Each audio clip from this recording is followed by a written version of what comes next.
If you want to incorporate options into a dividend position using my double Ferris wheel approach, you need enough capital to work with about 200 shares of the underlying stock.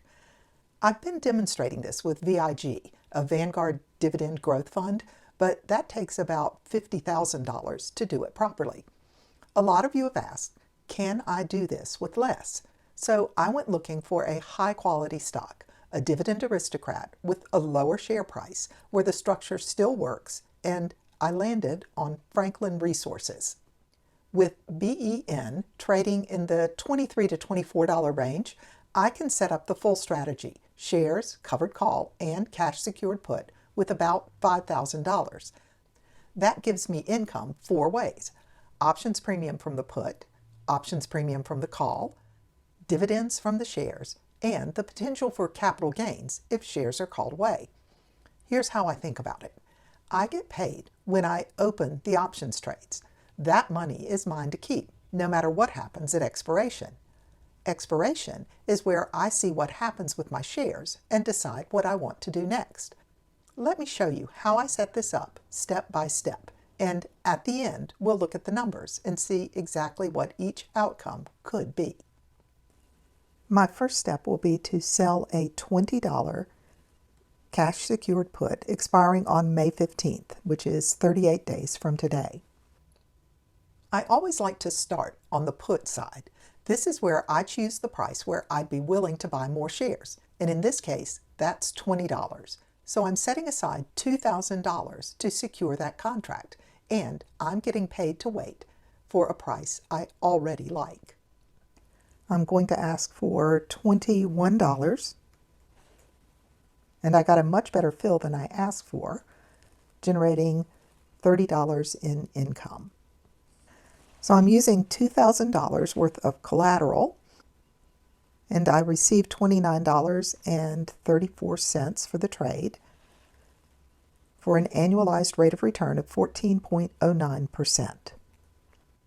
Now, I use the remaining capital to buy shares.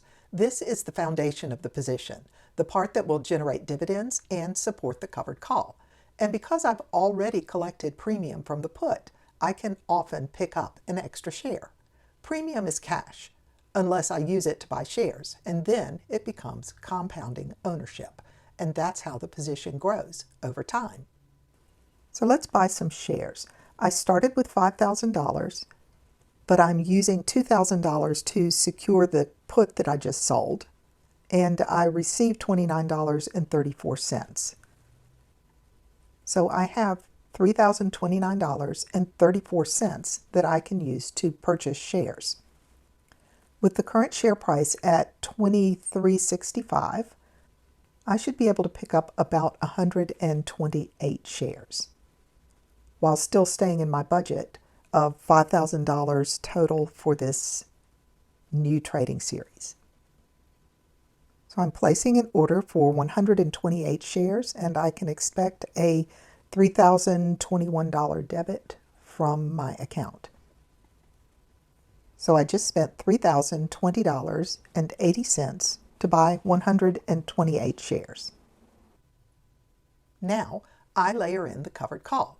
This is where I define the price where I would be willing to sell shares. And in this case, it's $25. So now I have both sides working. I'm getting paid to potentially buy shares at $20, and I'm getting paid to potentially sell shares at $25. Now I'm going to sell a covered call, also expiring on May 15th. I'll be using 100 of my 128 shares to cover this call. So the value of that collateral is $2,360, which is what I just paid for those 100 shares. I see an offer of 50 cents a share for the covered call, and I see that the last trade was for 59 cents a share. So I'm going to ask for 57 and see if I can get this to fill. Since it doesn't seem to be filling at 57, I will lower my ask to 55. And now 53. Even if I have to go all the way down to the offer of 50 cents a share, that's still going to be enough to add a couple of shares to the position, so I'll take it. And it filled at 52 cents a share. So I know that $51.34 came into my cash account for an annualized rate of return of 20.9% on just this covered call trade. And now I take the premium from the covered call I just sold and use it in the same way. Instead of treating that as income to spend, I'm using it to buy more shares. Again, premium is cash, unless I use it to buy shares, and then it becomes compounding ownership. And since I just received $51.34, I'm going to use this income to buy 2 more shares.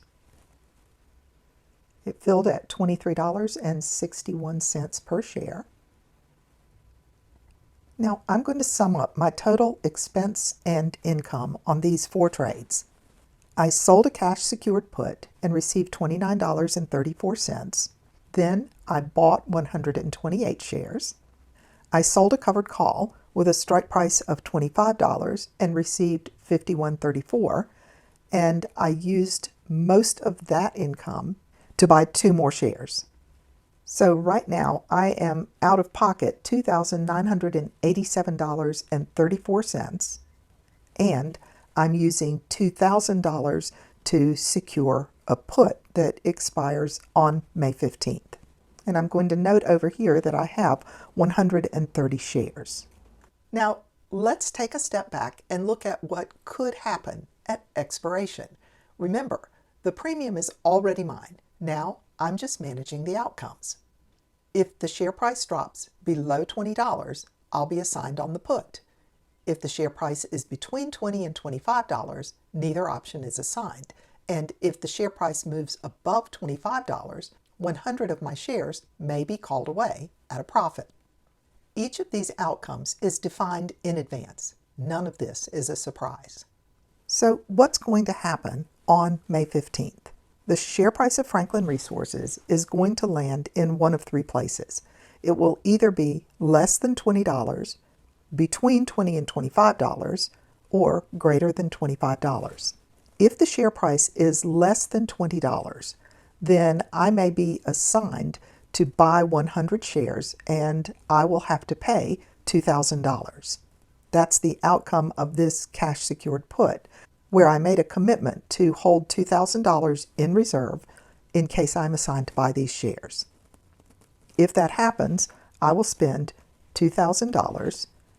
My total out-of-pocket cost would be $4,987.34, and I would have 230 shares. If the share price is between $20 and $25, then my put expires worthless, my call expires worthless, and I am exactly where I am today. This $2,000 in collateral will be freed up and I can use it again to secure another put. And if the share price goes above $25, this covered call means that I have committed to sell 100 shares and I'll receive $2,500 for them. If that happens, this will be my bottom line. I will have sold a put, bought shares, sold a call, bought shares, and then sold 100 of my 130 shares. My out-of-pocket cost at that point will be $487.34, and I will have 30 shares. If I take no action at expiration, one of these 3 things will happen. I think of options as a flexible strategy, not a prediction strategy. I don't need to be right about where the stock is going. I'm setting up a position where I understand the outcomes ahead of time and I have a plan for what to do in each case. And in the meantime, I'm holding shares in a dividend-paying company with the next dividend coming up in June. So no matter where the price lands, I have a way to respond and a way to continue building the position over time. So I'll see you on May 15th and we'll make some decisions about how I manage this position.